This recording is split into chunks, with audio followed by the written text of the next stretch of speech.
6ই August 2024। বাইরে থেকে কোনো হামলা হয়নি, বহিরাগতও ঢোকেনি কারাগারে। ওই দিন দুপুর 12টা থেকে শুরু হয় বন্দীদের বিক্ষোভ আর বিদ্রোহ। মুক্তির দাবিতে ক্ষুব্ধ হয়ে ওঠে জঙ্গি ও কিছু সাধারণ কয়েদি।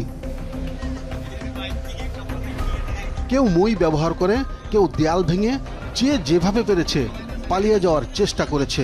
কারারক্ষীরা প্রতিরোধে ব্যর্থ হলে খবর দেওয়া হয় সেনাবাহিনীকে। ঢাকা থেকে হেলিকপ্টারে কয়েকটি দল এসে নামে কাশিমপুরে। পরে কারারক্ষীরা নিরাপত্তার স্বার্থে গুলি চালায়। নিহত হয় 6 বন্দী।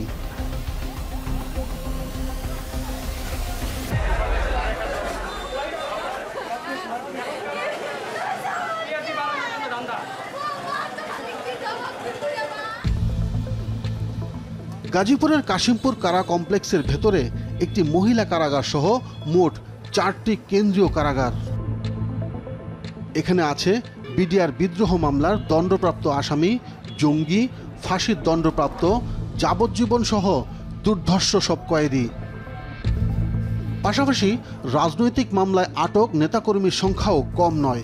কিভাবে পালালো এত কয়েদি? প্রশ্নটা সেখানেই।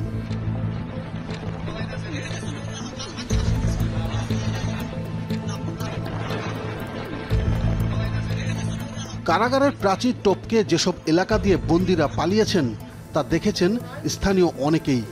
তাদের কেউ কেউ বলছেন গুলিতে আহত হয়েও থামেনি বন্দীদের দৌড়। এখান থেকে গোলাগুলির শব্দ শুনছিলাম আমরা তখন বাসার ভিতরে, ভয়ে আতঙ্ক। এখান থেকে পরে দেখছি যে একটা মানুষ গুলি খায়া গুলিবিদ্ধ হয়ে শেষরায় গেছে। এদিক দিয়ে পরে বের হয়ে দেখি রক্ত পড়ে পড়েছিল এদিক দিয়ে। এটুকুই দেখছিলাম, আর আমরা তো ভয়ে আতঙ্ক ছিলাম, বাসা থেকে বের হয়নি।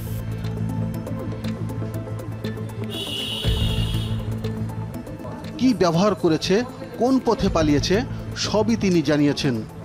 বিদ্যুতের খুঁটিটা যে এই পাশে ওয়ালের বরাবর ফালাইয়া ওরা ওই যে লঙ্গি বা অন্য কিছু এই পাশে ঝোলায় দিয়া ওইগুলা ঝোলাইয়া নিচের দিকে নাইমা চলে আসছে।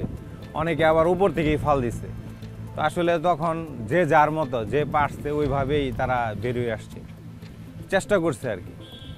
এখন এই সেম সিস্টেম, ওই এদিকে একটা বাঁশ দিচ্ছিল, বাঁশ দিয়ে বায়ে উঠা কাটা তারের এই পাশ দিয়ে লাফতে করছে। ঘুরে দেখা যায় ক্ষতিগ্রস্ত সেই দেয়াল এখন নতুন করে মেরামত করেছে কারা কর্তৃপক্ষ। তবে এ বিষয়ে আনুষ্ঠানিকভাবে কিছুই বলতে নারাজ তারা।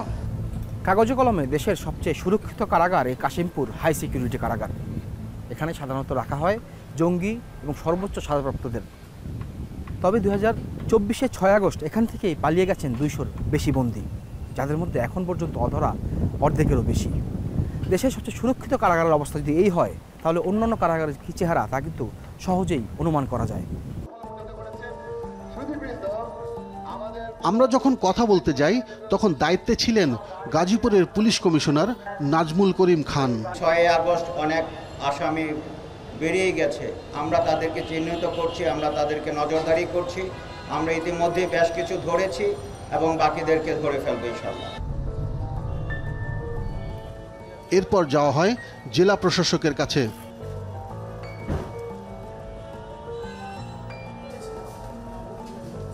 তিনি জানালেন কারাগারের নিরাপত্তায় সমন্বিতভাবে কাজ করছেন তারা। 5ই আগস্টের পর বা ওই সময়ের সুযোগ তো আসলে সবাই নিয়েছিল। তবে আইনশৃঙ্খলা পরিস্থিতির ক্ষেত্রে আপনারা রিসেন্টলি নিশ্চয়ই মার্ক করেছেন যে আমাদের শ্রীপুর থেকেও তো প্রচুর সংখ্যক আমরা দাগি আসামিকে গ্রেপ্তার করা হয়েছে, জেলার বিভিন্ন জায়গা থেকে গ্রেপ্তার করা হয়েছে। এবং আমাদের কারাগারের নিরাপত্তার জন্য আমাদের ভবনগুলার যে ইয়েগুলো আছে, যে দুর্বলতাগুলো আছে, পিডব্লিউডিকে অলরেডি নির্দেশনা দেওয়া হয়েছে।